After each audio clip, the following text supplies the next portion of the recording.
हे संपलं की आपण घरी जाऊ. बोल काहीतरी बोल. Hello hello mic check. Hello hello आवाज येतोय क्लिअर? ओके. साऊंड आहे माझ्या रूम मध्ये. Hello hello mic check. Hello hello hello थांबा बरं का थोडं चालू नको. Hello hello mic check. Hello hello hello hello hello hello mic check. Hello काय करायला बोल आपण. डन ना. Hello hello hello mic check. Hello hello थांबा येतोय ना. मिला गया सबको. तिकडे वाईट बॅलन्स करायला मला जरा नेटवर्क नाही मिळू राहिलं. एक मिनिट. काय सर कॉल करू का? हा सांगा ना. हॅलो सर कोणाची वाट बघताय? औरंगाबाद ए मग लाईट नाही लागला. हमारी पड़ोस में. आता कॅमेरा बंद कर दिया. Hello yes yes. ऑफिस बोल रहा हूँ. फोन किया था अभी. फोन किया था. डन. ये काका ट्रेन आ रही ना. हाँ बोलिए काका. औरंगाबाद हो काका. संभाजीनगर आता सर. नहीं रॉन्ग नंबर. कोण सर? सचिन बोलतो आहे. मनोज जरांगे पाटील बोलतायत. ती पाठवून द्या. ओके डन ना. ये लाइट चल रहा है. बेचरा चल रहा है ना. बस ज्यादा हो जाएगा. एक बार से अलग ही लाइट ना. पार्ट बहुत ज्यादा हो जाएगा.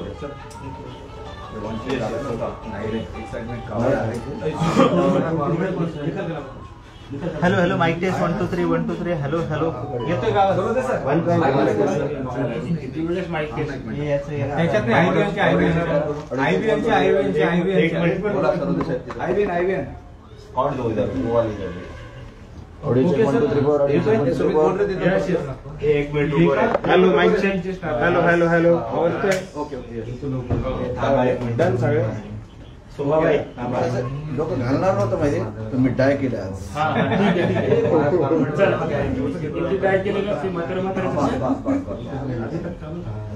सिंगा काट के बच्चों को शामिल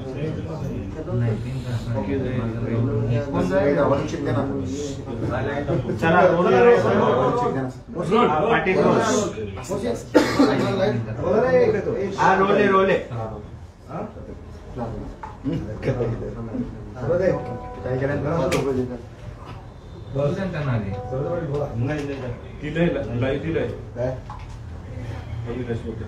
नाही डायरेक्ट म्हणजे चला रोल करा. विचारा ना पाटील. मला ते एकच 8-10 मंत्र्यांचं आता शिष्टमंडळ घेत आहे आणि ओबीसीचं जे आंदोलन सुरू आहे तिथं जाणार आहे. काल त्यांनी ज्या मागण्या केल्या होत्या त्या मागण्यांबाबत सकारात्मक चर्चा झाली अशा पद्धतीची माहिती मिळते आणि सरकार त्यांच्या मागण्यांबाबत सकारात्मक आहे. म्हणजे तुमच्या बातम्यांबाबत नकारात्मक असं असू शकतं. कसं बघताय तुम्ही असं? नाही, सरकार असं मराठ्यावर अन्याय नाही करू शकत.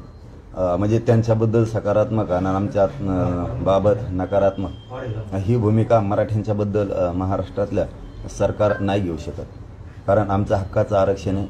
कारण त्यांना जसं वाटतंय की आरक्षण असून सुद्धा आणखीन जास्तीचं मिळावं, म्हणजे असून सुद्धा जसं वरबाडा वाटतंय ते येवल्याच्या त्या छगन भुजबळला, तसं आम्ही वरबडत नाही आहेत. आमचं हक्काचं आहे. आमच्या नोंदी आहेत. आमचं हैदराबादचं गॅजेट आहे. सातारा संस्थांचं आहे. मराठा आणि कुणबी 183 क्रमांकाला तशा नोंदीसुद्धा आहेत. याच्यासारखं आम्ही खात नाही सगळ्या दुनियाचं. त्यामुळे सरकार आमच्यावर अन्याय करणार नाही. सरकारने जर तसं केलं तर सरकारला मागात पडेल. सरकार जर पुन्हा पहिल्यासारखंच करायला लागलं, आम्हाला त्यांची गरज आहे त्यांची गरज आहे, तर पुन्हा सरकारचे हाल होणार. मग आमचा नाविलाज. काल मुख्यमंत्री असंही म्हणाले की जी मागणी केली आहे तुम्ही काही ओबीसी किंवा कुणबी जातीची सर्टिफिकेट दिली ती खोटी आहे, तर या सगळ्या प्रकरणाची चौकशी करण्यात येईल आणि जर कोणी खोटी अशी इश्यू झाली असेल तर देणाऱ्यावर आणि घेणाऱ्यांवर दोघांवरही कारवाई होईल. मग बरोबर आहे ना. आमची एकही खोटी नाही तरी तुम्ही त्यांचं ऐकून जाणून बुजून आमच्यावरती काय म्हणते त्याला ती कारवाई करणार. कारण जशा केसेस खोट्या केल्या तुम्ही लाखो पोरांवरती मराठ्यांच्या, तसे तुम्ही आमच्या नोंदी सापडलेल्या असूनही त्या खोट्या ठरविणार. म्हणजे तुम्ही परत त्या ओबीसीच्या येवल्याच्या नेत्याकडून बोलणार आणि मराठ्यावर अन्याय करणार त्या रद्द करून. खऱ्या जरी असले तरी, आता खरे असले तरी तुम्हीच रद्द करणार आणि कसे असले तरी तुम्हीच करणार. कारण ओलं उभं तुमचंच जळतंय, कारण सरकार तुमचं आहे ना. त्यामुळे कसं तुम्हीच जळणार. पण तुम्ही हे पण करा ना, ज्या मंडल कमिशननं 14% आरक्षण दिलंय, त्यांना जे रूल दिले होते त्या रूलनुसार त्यांनी आरक्षण दिलं की नाही ती चौकशी करा आणि त्यांच्यावर कारवाई करा. तेही 14% रद्द करा. त्याच्यावरती पण कारवाई करा. मंडल आयोगावरती सुद्धा कारवाई करा. दिले 14%, त्याच्यानंतर ज्या नेत्याने दिले ते 1954ला त्याच्यावरही कारवाई करा. तेही 16% वरचं रद्द करा ना. ते का जमत नाही? म्हणजे ते खरं धरता का तुम्ही? म्हणजे द्वेष, जात आणि जातीवाद हे कोण वाढीत आहे? तुम्हीच वाढायला लागले ना. आणि परत आमच्या मराठीवर ठपकाट होणार तुम्ही. म्हणजे खोड्या तुम्ही करणार आम्हाला. 13% आरक्षण तुम्ही दिलं, तुम्हीच रद्द केलं. आता हे 10% हे द्यायच्या अगोदरच कोर्टात याचिका दाखल झालेली, म्हणजे हेही जाणार. मग आम्ही बोललो की तुम्ही आम्हाला जातीवादी म्हणणार, म्हणजे खोड्या तुम्हीच करणार. आता आमच्या नोंदी सापडल्या 57 लाख. प्रमाणपत्र देणार तर ते देण्याऐवजी तुम्ही ते रद्द करणार, म्हणजे खोड्या तुम्ही करायला लागले. आणि का रद्द केल्या असं आम्ही विचारलं, मग आम्ही जातीवादी. म्हणजे तुम्ही कसे वागा, म्हणजे नाही का एखाद्या जिल्ह्यात असतं बघा, मराठ्याला खूप त्रास द्यायचा आणि कमवून दिला, आम्ही विचारलं का आम्ही जातीवादी, आणि तुम्ही आमच्या पार मागं लागा. तसं झालंय. म्हणजे तुम्हीच करो हम करो, ते काहीतरी आहे ना कायदा, तसं झालं खेळी. आता तुम्ही सांगताल तेच नसतं, मग नाही ऐकलं की तुम्ही जातीवादी.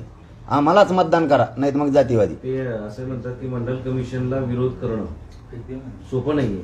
ते तुम्हाला झेपणार नाही, पेलणार नाही, कारण तो देशव्यापी विषय आहे. मग हे तुम्हाला रद्द करणं पेलणार आहे का? हे बी पेलणार नाही तुम्हाला. आणि तसले फसके दाबा नका सांगू मला तरी. ते इथून मागं कसं झालं, काय झालं ते मला माहित नाही. मी मराठ्यावर अन्याय होऊ देणार नाही. वेळेप्रसंगी मला बलिदान द्यायची वेळ आली तरी देईल, पण मी भेणार नाही. आणि पेलायचं आणि फालायचं ते शिकायचं नाही मला. मी सामान्य माझ्या करोडो मराठ्यांकडून आहे. माझा समाज पाठ पुरवायला खंबीर आहे या सरकारची, आणि माझ्या पाठीशी खंबीर आहे. मी समाजाची पाठराखण करतो. गोरगरीब समाजाचे मराठीचे पोरं मोठे झाले पाहिजे म्हणून लढतोय. माझा समाज एक आला, ही यांची लय पोटदुखी, प्रचंड पोटदुखी. काही नेत्याची पण आहे आणि सरकारचे पण आहे की हा मराठा एक येत नव्हता, एक आला, मतात रूपांतर झालं, ते यांना मला हटवायचे. त्यामुळे त्या धमक्या मला नका शिकू तुम्ही. कोणाला काय केले, काय तुम्ही रद्द केले, मग तुम्हाला सोपं आहे का? म्हणजे तुम्ही काय चिल्लर समजता का आमच्या जातीला? आतापर्यंत ओबीसी मध्ये आरक्षण देऊ नका यासाठी विरोध होता, मात्र आता थेट नोंदीच रद्द करा हीच प्रमुख मागणी आहे ओबीसी नेत्यांची पाहिजे. तेच कळलं ना. स्वतःला जातीवादी नाही म्हणायचं, याला काय म्हणायचं? याला काय म्हणता? हे ते यांना दोष नाही हो, मी देणारच नाही. माहीत झालंय मला. आता काल तर तो जाहीर बोलला यावेळेला, ते लोक मय आहेत म्हणला.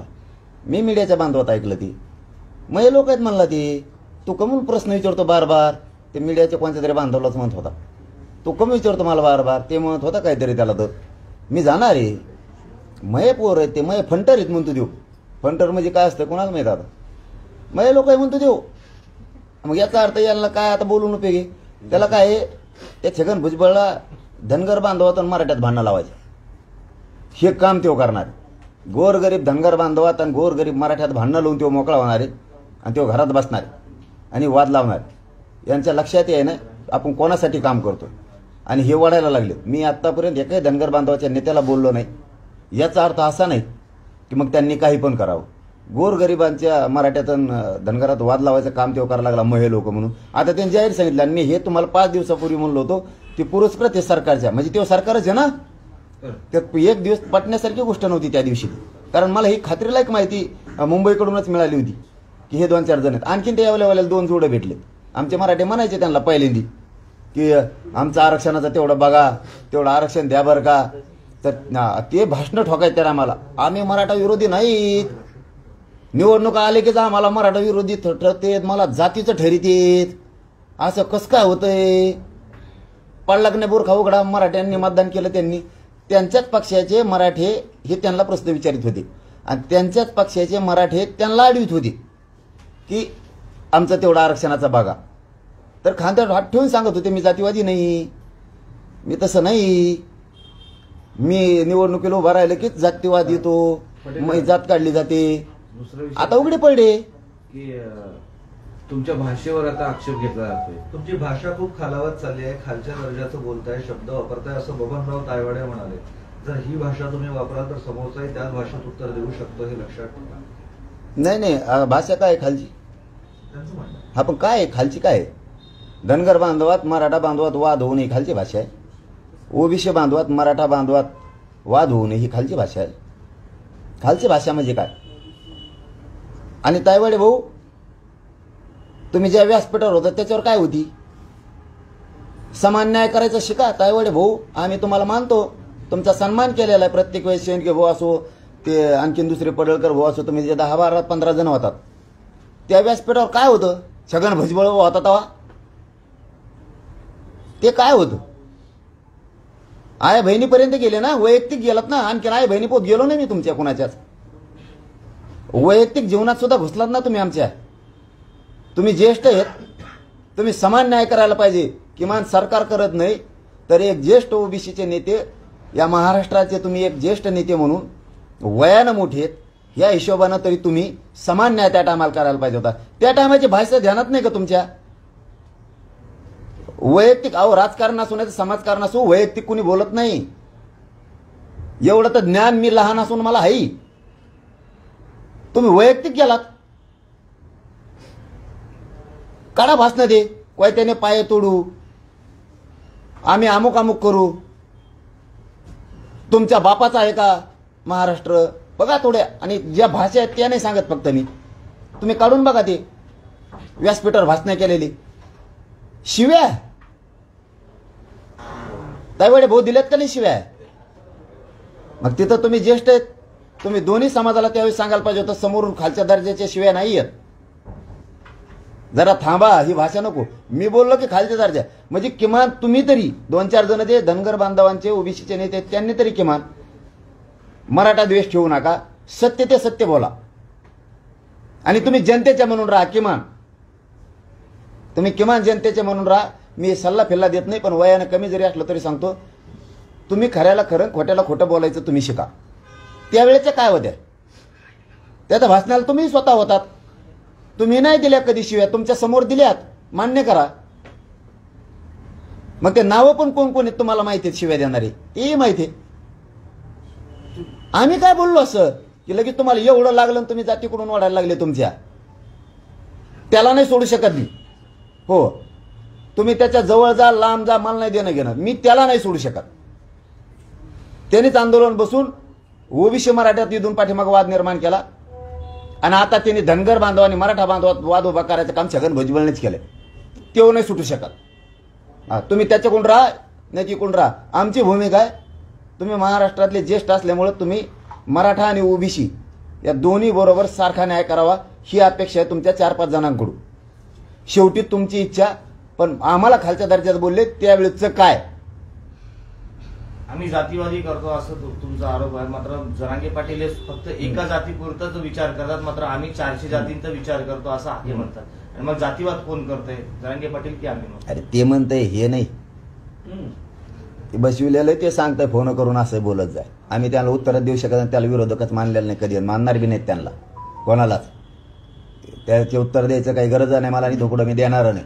त्यांनी सांगितलं मग हे लोक आहेत ते सांगताय तिकडून 400 जाती संभळतो, इथून मागं तेच म्हणायचं ओबीसी रद्द करा, ते नोंदी किती वेळेस म्हणलाय. मीडियाचे बांधव साक्षीदार आहेत. दुसऱ्याच्या तोंडातून करून घेतो. त्याला धनगरात, गरीब धनगरात आणि गरीब मराठ्यात मारामाऱ्या लावायच्या. त्याचं काम आहे ते. काय म्हणलंय ते की मी एका जातीचं काम करतो. अरे मग तुला कळायला पाहिजे, येवल्यावाल्याच्या माणसा, तुला एक गोष्ट कळाली पाहिजे. तू संविधानाच्या पदावर बसला, 450 जाती तो असले महत्वाचे नाहीत, महाराष्ट्र महत्वाचा आहे. तुला संविधान मी शिकू का? संविधानाच्या पदावर बसला, तू एका जातीचा बोलत होता. मराठ्याचं आरक्षण देऊ नका, ते रद्द करा. आंदोलन उभा करतो माघारून. आणखीन 2 जोडं केली त्यांनी, सत्ताधाऱ्यातलेच पालकमंत्री जवळ ठेवले 2. काही फरक नाही पडणार आम्हाला, टायमाला दाखवू आम्ही सुद्धा. ते यांना काही दोष देऊन उपयोग नाही खालच्याला. 2 पालकमंत्री म्हणजे कोण कोण? लय मोठे उताडा आलाय ना आता बघू ना कोण कोण सांगू ना आम्ही. पुढे आहेच ना आणखी. गेल्या 9 महिन्यात मराठवाड्यामध्ये कुणबीच्या 1,40,000 45,431 नोंदी सापडल्या आणि त्या आधारे 1,40,000 लोकांना कुणबी प्रमाणपत्र वाटप करण्यात आलंय. काय गेल्या 9 महिन्यात मराठवाड्यात 45,431 कुणबी नोंदी सापडलेल्या आहेत. आणि या कुणबी नोंदीच्या आधारे 1,40,000 कुणबी प्रमाणपत्रांचं वाटपही झालंय. आणि तुम्ही जो सगळ्या सोयऱ्याचा आग्रह धरताय, ते जर का नियम लागू झाला तर कदाचित मराठवाड्यातल्या कोट्यावधी लोकांना कुणबी प्रमाणपत्र मिळू शकतं. मग म्हणूनच अंमलबजावणी करायची म्हणतो, ते नको म्हणतो. आणि ते छगन भुजबळ म्हणतो 450 जातीचा मी काम करतो. बरं 450 जातीचं कोणा करीना जातीवादाच तरी बाकीच्या सोडल्या ना 450 गोड लागा त्यात. मराठ्याने काय केलं रे भाऊ? तो धनगर बांधव होता मराठ्यात वाद लावायला लागला. एक घेऊन टाका ना मराठीची. काय द्वेष आहे तुम्हाला एवढा? भाऊ हे म्हणता ना येऊ द्या ना. अरे उलट तो मोठं मन करायला पाहिजे होतं छगन भुजबळनं. येऊ द्या मराठ्याचा सुद्धा नेता झाला असता तू. ते नाही केलं आणि मला जातीवादी म्हणतो. जातीवादी नाही. आमचं चाललंय बरोबर चाललंय. सगळ्या सोयीची अंमलबजावणी सरकारला करावी लागणार आहे. सरकारने नाही केली सरकारला मराठीची नाराजी परवडणार नाही. एकट्या येवलेवाल्याचं ऐकून मराठा आणि ओबीसी वादावर संजय राऊत असं म्हणाले की मागासले पण सर्व समाजामध्ये आहे, कोणाचे ताटातले काढून कोणाला देऊ नये ही शिवसेनेची भूमिका आहे. आमच्या ताटातलं घेतलंय ही आमची भूमिका आहे. कारण 1884 पासून आम्ही येत स्वातंत्र्य मिळाल्याच्या नंतर 1967 आणि 90 यांना आरक्षण दिले. आधी कोण? आमच्या ताटातला आम्हाला परत द्या. हिसकून घेऊन पळले. 50-50 जण आले. आम्ही एकटंच होतो बसलेलो जेवत. आलं ना आमच्या सगळ्या भाकरी घेऊन पळलं. इतक्या जणांच्या मागं पळताय ना अंधारात घेऊन पळाला. अंधारात रातचे दिलेले. अंधारात दिसनात कोण कोणकडे लपलंय ती कुपटीत कापाटीत. छगन भुजबळने किती विरोध करायचा काम केला, किती जाती एकत्र काम करायला केला, तरी मराठ्यांना माझी विनंती आहे एकाही जातीच्या अंगावर आपण जायचं नाही. हे सगळं छगन भुजबळ करतोय. एकटा दोषी आहे तो. ह्या सगळ्या जाती एकमेकाच्या अंगावर घालणं, जातीवाद करणं, सभेतून व्यासपीठावरून मला खालच्या भाषेत शिव्या द्यायला लावणं, वैयक्तिक याच्यात घुसणं, हे सगळं करायला लावतो तो छगन भुजबळ. मुख्यमंत्री आणि छगन भुजबळ पुन्हा असं म्हणाले मराठ्यांना आरक्षण द्या मात्र स्वतंत्र द्या. द्या ना 50%च्या आत स्वतंत्र द्या. 27% आरक्षणात स्वतंत्र द्या. दे उद्या सकाळी. तो आहे ना टाळ्या वाजतो आम्ही. 50%च्या वर कायला खोटा ठोकितो. चलो बस धन्यवाद. उदय सामंत असं म्हणाले की सरकार वक्तव्यावर ठाम आहे आणि ओबीसीवर अन्याय होणार नाही. मी म्हणलो ना आम्ही शंभूराजे देसाई साहेब असतील, उदय सामंत साहेब असतील, हे इमानदारीनं हात घातलाय त्यांनी. ते इमानदारीनं न्याय करतील. मी आत्ताच नाही तुम्हाला मला वाटतं 10-12 दिवसापूर्वी सांगितलं होतं. खऱ्याला खरं सरकारला म्हणावं लागणार आहे. सरकारला ठाम व्हावं लागणार आहे. आता ह्या छगन भुजबळने एवढं वातावरण गढूळ केलं राज्यात, त्याच्यामुळं आता सरकारला कठोर व्हावं लागणार आहे. ठाम की मराठ्यांच्या कुणबी नोंदी आहेत ते रेकॉर्ड आम्ही सगळे तपासणार, नोंदी शोधणार आणि नोंदी सापडल्या तर मराठ्यांना आरक्षण त्यातून देणार. दुसरं हैदराबादचं गॅजेट 13 तारखेच्या आतच आम्ही सरकार म्हणून लावणार. सातारा संस्थांचं बॉम्बे गव्हर्नमेंटचं आम्ही लावणार म्हणजे लावणार. कारण तो पुरावा आहे. बिना पुराव्याचं देणार नाहीत. पण पुरावे असलेलं आरक्षण गॅजेट मराठवाड्याचं आम्ही सगळं लावणार म्हणजे लावणार. कारण हे त्यांचा पुरावा आहे. हे मराठ्यांचा आधार आहे. हे कायद्याच्या नियमात आहे. निजाम काळातलं आम्ही घेणार म्हणजे घेणार. आम्ही मराठ्यावर अन्याय करणार नाहीत हे ठासून सांगितलं. कारण तुम्ही काय सरकार खोटं देत नाहीत आम्हाला. असं ठासून सांगितलं की दुसऱ्या दिवशी सकाळी जातीवाद बंद झाला म्हणून समजा. ऑटोमॅटिक ही छगन भुजबळ मंत्र्यात राहतो, इकडे जातीत राहतो आणि धनगर बांधवांना आमच्या विरोधात उचकून देतो. धनगर बांधवांचा आमचा कसलाच वाद नाही कधीच. याच्यासाठी धनगर बांधवांनी विनाकारण भांडण उकरून अंगावर घेऊ नये. त्यांचं एसटीतलं आरक्षण त्यांनी मागावं आणि त्यांचे लेकरं मोठे करावे. उगाच त्याचं ऐकून आमच्या मराठ्यांच्या विरोधात कशामुळे काय केलेलं आहे तुमचं मराठ्यांनी म्हणून तुम्ही मराठीच्या विरोध यायला लागला. काय झालेलं आहे धनगर बांधवांचा पिढ्यांना पार सांगा बरं. का बरं दोष आहे एवढा तुम्हाला आमचा? काय झालेलं आहे पिढ्यांना पार? आमच्या नोंदी आहेत. तुम्ही कसं काय म्हणता आरक्षण देऊ नका? काय द्वेष आहे तुम्हाला आमचा एवढा? का आमचे लेकरं तुम्हाला उपाशी मारा वाटतात मराठ्यांची? तुम्हाला धनगर बांधवाला आरक्षण मिळालं तेव्हा आम्ही कधी विरोध केला मराठ्यांनी? तुमच्या लेकराला मिळालं आम्ही विरोध नाही केला. आमचं तर नोंदी सापडल्यात, रेकॉर्ड सापडलाय, 7-12 सापडलाय मराठी ओबीसी आरक्षणात येत म्हणून. तुम्ही म्हणता देऊ नका. का धनगर बांधव विनाकारण मराठ्यांच्या विरोधात जातोय? काय कारण आहे? काय केलेलं आहे धनगर बांधवाचं? असं पिढ्यांना पारच सांगा काय अन्याय केलेला आहे तुमच्यावर. कशामुळे तुम्ही ते छगन भुजबळचं ऐकून हे काम करताय. छगन भुजबळला सुट्टी नाही. चलो धन्यवाद बॉस. प्लॅन काय सर छगन भुजबळांच्या विरोधात तुमचा? प्लॅन काय काय प्लॅन काय आहे? छगन भुजबळला तुम्ही सुट्टी देणार नाही, त्याला इलेक्शन मग प्लॅन काय? प्लॅन म्हणजे काय? त्याला खत भरायला थोडंच न्यायचं मला, फवारायला न्यायचं त्याला. प्लॅन म्हणजे त्याला कळतोय प्लॅन म्हणजे काय. मराठ्याशिवाय पत्ता हलत नाही राज्यात, पत्ता हलत नाही राज्यात मराठ्याशिवाय. त्याचं ध्यानात येईन टायमाला. आणि कोण कोण स्वतःला जातीवादी म्हणत नव्हते भाषणात, निवडणूक आल्यावरच मध्ये जात काढली जाती. पाडला का नाही बुरखा उघडा मराठ्यावर लावून धरलं म्हणून मी चेहरे उघडे पाडतोय. मराठ्यांचे असणारे त्यांच्याच पक्षाचे लोक त्यांना म्हणायचे आरक्षणाचं तेवढं आमचं बघा. त्या टायमाला म्हणायचे मी नाही जातीवादी, मग जात काढली जाती फक्त निवडणूक आली की. असे काही लोक आहेत महाराष्ट्रात नेते. आता कसे व्यासपीठावर येऊन बसलीत सगळेचे सगळे. आणि आम्ही माग आहेत म्हणून सांगितलं. परत गाड्या भरो पाठिल्या. मराठ्याचे उघडे की नाही डोळे आता त्यांच्या संग काम करणाऱ्या. आपल्या लेकरासाठी माझा आरक्षणाला विरोध नाही म्हणणाऱ्यांनी सरळ येऊन सांगितलंय. ज्या मराठ्यांनी मतदान केलं ना त्यांच्यासाठी सांगतोय, आम्ही मराठ्याच्या आरक्षणाला विरोध नाही करत. इकडे जाहीर येऊन सांगितलं व्यासपीठावर. भाषण ऐका जरा, की आम्ही ओबीसीतून मराठ्याला आरक्षण द्यायचं नाही. आता तुम्ही मतदान केलेल्याचं काय करायचं?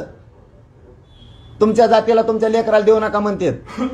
आणि फक्त आपल्या तोंडावर म्हणायचं आम्ही जातीवादी नाही, ठासून मराठा द्वेष भरायला अंधारातून. मी फक्त कट्टरतेने लढा उभा केलाय म्हणून यांचे चेहरे खोटे उघडे पडायला लागलेत राज्यातले हे नेत्यांचे. आणि हे मराठा समाजासाठी समाधानकारक गोष्ट आहे. लक्षात यायला लागलं कोण कोण आहे. मला सांगा हो मराठ्यांनो, एवढी टोळी कशासाठी? मराठ्यांना आरक्षण देऊ नये म्हणून सगळे ओबीसीचे नेते बैठकीला गेलेत काल. आणि आपल्या घरात झोपाता त्यांचं उदा करता मतासाठी. तोंड घेऊन सांगाता आम्हाला निवडून यायचंय, मत महत्वाचे. मतासाठी जातीचा वाटोळा करता. ते मताला नाही मोजीत, जातीला मोजीत येत. काल सगळे गेले. इतकं लाचार कशाला बनवता मराठ्याचे नेते? अरे ठरा एक दिवस तुम्ही बी नाही मत महत्वाचे, जातीला मोठं करायचं. तुम्ही जर व्यासपीठावर जाऊ शकता ओबीसीचा, तर आम्ही मराठ्याचे जाऊ शकतो. हे भाजप शिवसेना राष्ट्रवादीतल्या सगळ्या मराठ्यांसाठी हा संदेश आहे त्यांचा, की तुमच्या छाताडावर जाऊ चलून आम्ही बैठकीला जातो. ही मराठ्यांच्या नेत्याला मंत्र्याला संदेश आहे. गाफील नका राहू. मी फक्त कट्टरतेने लढलोय म्हणून कोणचा नेता भाषणात काय बोलतो आणि वेळ आल्यावर जातीकून कसा उरतो हे उघडं पाडायचं काम केलंय. हा बघ सरळ सांगतो, मी एकटा आहे, समोरून प्रचंड मोठी फौज आहे. मला माझ्या कुवतेप्रमाणे मी लढतोय. मराठा समाजाला सांगतो, तुमची साथ आणि पाठबळ ठेवा. मी एकटा नसता काय करू शकत नाही. नेत्यांनी बी हुशार व्हा. मी काय वाईट नाही करत. आपल्या जातीचे लेकरं मोठे व्हावेत, पोरं मोठे व्हावेत म्हणून लढतोय. हे सगळ्यांनी माझ्या विरोधात यांनी मूठ बांधली मोठी. समाजाने तरी उघड्यावर पडून देऊ नका. मी खूप पोटतिडकीनं तळतळीनं हालाला लढतोय. खूप संकट झेललेत मी माझं उद नाही सांगत. या प्रेसच्या माध्यमातून इमानदारीनं सांगतो, मी मराठा समाजाला खूप संकट मी समोरून झेलले, सगळे अंगावर घेतलेत. फक्त समाज मोठा व्हावा म्हणून. यांचे काय माझं काही शत्रुत्व नव्हतं. माझ्या समाजावर खूप अन्याय केला यांनी, म्हणून यांना सगळ्यांना मी माझ्या अंगावर आली थी. मला जेव नाही ते विरोध केला यांनी. खालच्या टोकाचा माझ्यावर आरोप केलेत. खालच्या टोकाच्या मला शिव्या दिल्या त्यांनी, खालच्या टोकाच्या. कारण कुटुंबापर्यंत कुणी जात नाही शक्यतो, ही महाराष्ट्राची रीत आहे. वैयक्तिक जीवनात सुद्धा कोणी डोकून नाही बघत, तरी हे जाते. तरी मी मराठा समाजासाठी मरायला तयार आहे. मी यांना भेट नाही. फक्त समाज खंबीर मागं उभा राहा. मी यांचं सगळ्याचं षडयंत्र मोडतो. मी खंबीर यांची पाठ पुरवायला. पण तुम्ही मात्र हात जोडून सांगतो, तुमच्या राजकारणापायी मला एकटं पडू देऊ नका. नसता असा लढा पुन्हा पिढ्यांना पार उभा राहणार नाही. कधीच उभा राहू शकत नाही असा लढा इतका कट्टर. नसता 10-5 रुपये दिले तरी माणूस फुटवतो, एखादं पद दिलं तरी माणूस फुटवतो. मी खूप गोष्टीला ठोकर मारलेली आहे, मराठ्याला माहिती. माझ्या जातीची शान वाढावं म्हणून मी यांना सगळ्याला ठोकर मारलेली.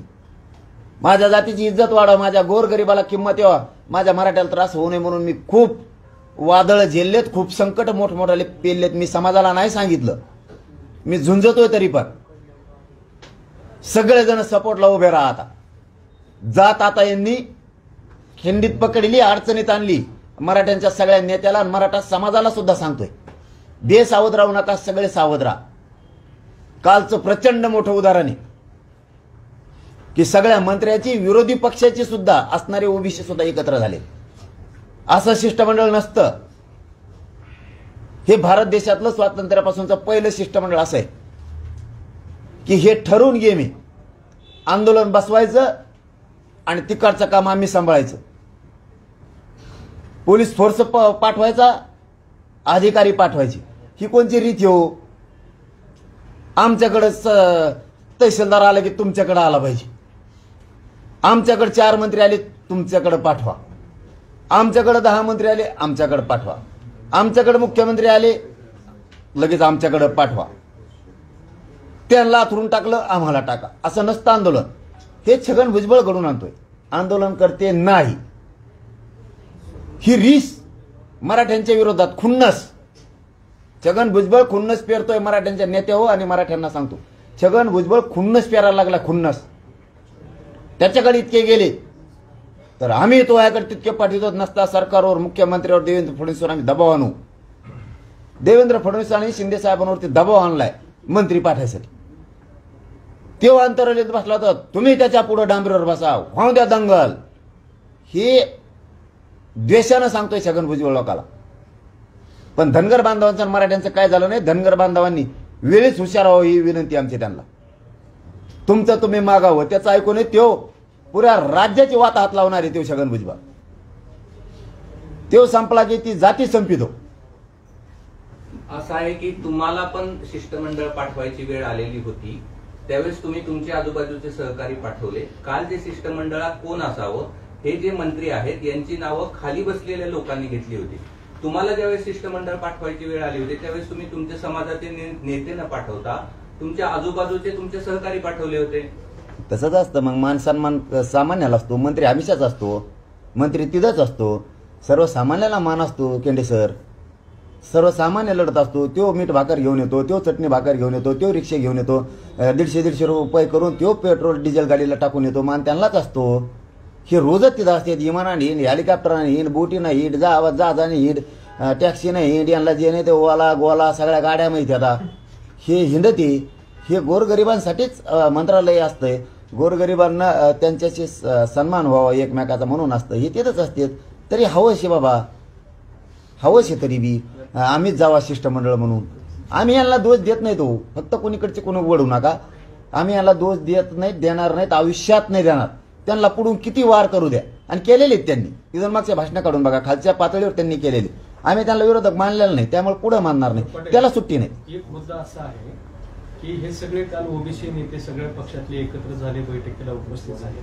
मराठा समाजातही खूप मोठ्या प्रमाणात नेते आहेत, कार्यकर्ते आहेत, आमदार आहेत, खासदार आहेत. तुम्ही प्लॅनिंग करण्यामध्ये जबरदस्त आहात. तुम्ही पाठीमागच्या काळात जे काही 3-4 आंदोलनाचं प्लॅनिंग केलं ते जवळून बघता. त्यावरून सांगतो, हे आमदारांना तुम्ही अशी काही प्लॅनिंग सांगाल का की बाबा या पद्धतीनं अशा पद्धतीनं तुम्ही लोकप्रतिनिधी म्हणून तुम्ही तुमचे व्यवहार आणि व्यवस्था ठरवा, त्या पद्धतीनं त्या सगळ्या घडत असलेल्या घडामोडीला पुढे जात होऊ द्या किंवा त्याला विरोध करा किंवा मराठा आरक्षण मिळण्यासाठी अशा पद्धतीने काम करा, असं काही प्लॅनिंग द्याल काय म्हणतो? केंडे साहेबांनी सांगितलं ते थोडं राहिलं. हे किती गेले तरी ते दुःख नाही.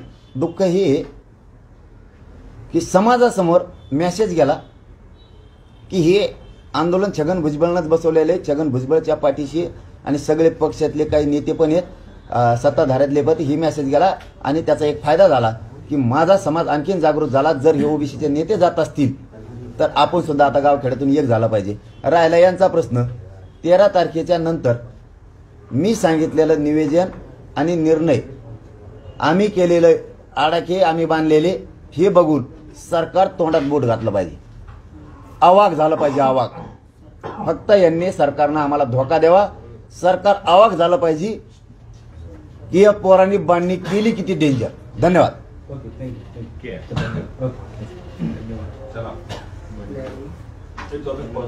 थांबा एक मिनिट.